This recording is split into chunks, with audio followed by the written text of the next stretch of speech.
some of the challenges of adapting to this new world of AI, a very costly world of AI.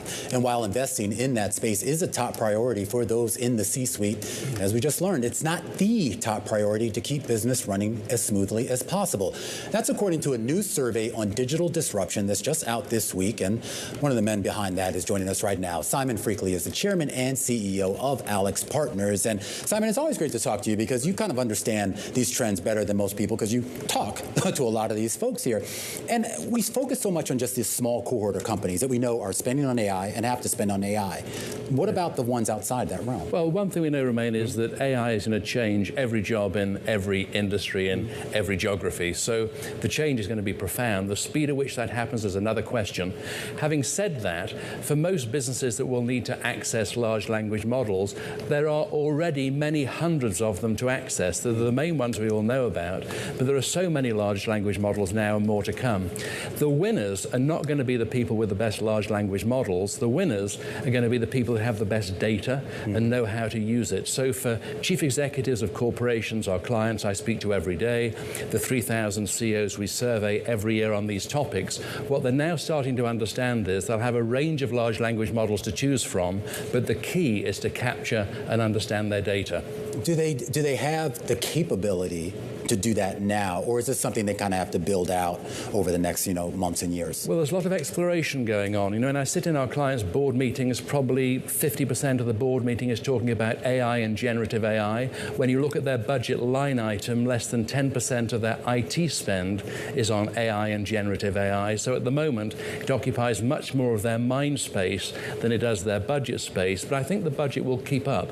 And interestingly, our most recent survey shows the biggest spend is not on AI in corporates. The biggest spend is on cybersecurity. It's on migration to the cloud. It's on other aspects of the IT infrastructure they have to support the scaling and growth of their businesses. So I think there's a time lag happening on investment for AI.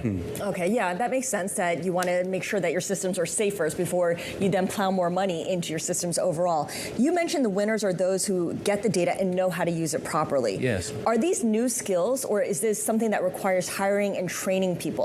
Well, looking, Scarlett, at different industries are at different levels of maturity. So financial services and healthcare, for instance, are more advanced than most. Automotive is more advanced than most. They've captured the data, they've interrogated the data, they've understood the data, which means if you're an auto producer, you can do hyper-personalization of vehicles, which is driving sales. If you're a financial services company, you can do hyper-personalization of financial products. So there's very uneven progress across industries, but the capturing of the data, number one, if you're in the retail sector, for instance, or consumer products, but then the aggregation and interrogation of the data is what people are marking themselves out as being.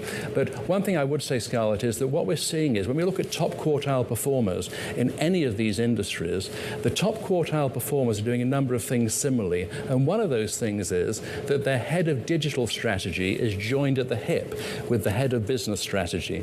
So the digital teams are solving business problems. They're not just solving technical problems.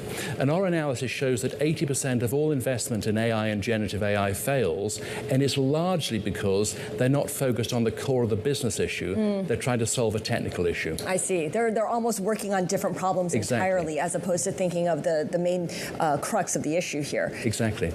In terms of spending, and you talk about how cybersecurity, cloud infrastructure is a bigger priority, but we hear about how cybersecurity has elements of AI that they want to incorporate as well. So there is a pathway to incorporate more AI into cybersecurity, which is a lot of these companies' immediate priority. Exactly. And so what happens is the developments in AI and generative AI are making bad actors, sometimes state bad actors, able to do things that formerly they weren't able to do. So AI and Gen AI has accelerated the threat of cyber security, data loss. And so, yes, it does feature, but at the moment, the majority of the budget is going to those things rather than AI.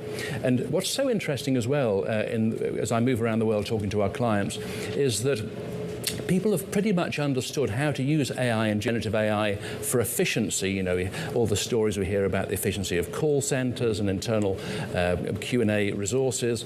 People haven't yet really understood how to use these tools to drive revenue growth. Now, given that every investor worships at the altar of growth and every CEO serves at the altar of growth, everybody's trying to work out how to use these tools to drive revenue growth in their enterprises. Do they have anxiety, though? Because even if you get to the stage where you sort of recognize, okay, maybe we should kind of slow walk this. I mean, as you know, there's a lot of pressure coming from investors and obviously the whole hype in the media. So it's like, even if you're a CEO who says, oh, I'm going to slow walk this, you're going to have to get on a conference. If you're a public company, you're going to have to get on a conference call in 3 months and take a bunch of questions from analysts wondering why you haven't articulated an AI strategy. You're so right, Romain, and this is why, as I mentioned, that 50% of strategy sessions and board meetings are talking about just these issues, but the spend hasn't caught up yet. People are doing trial and error experiments to see what works. They're not making themselves a hostage of any one large language model, which is right, because I think every major corporation will end up having a number of ones they license and then probably one or two of their own to deal very specialist things. And CEOs and business leaders are having to articulate their strategy, but take baby steps as they work out the right direction to go. To what extent do CEOs need to rethink or maybe recalibrate their strategy when it comes to spending on AI and AI-related things, given the slowdown in the economy and given the change in the overall economic cycle?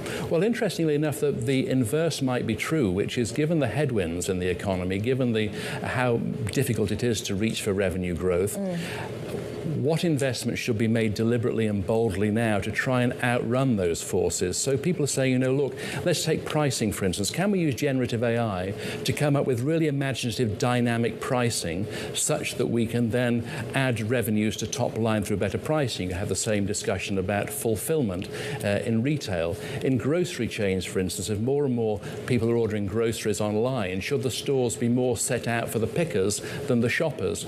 And AI is really helping people do these little adjustments to their revenue models to try and add incrementally to their revenue top line. So people are having to be bold and having to try things out, but never be a hostage to a strategy they can't pivot away from quickly.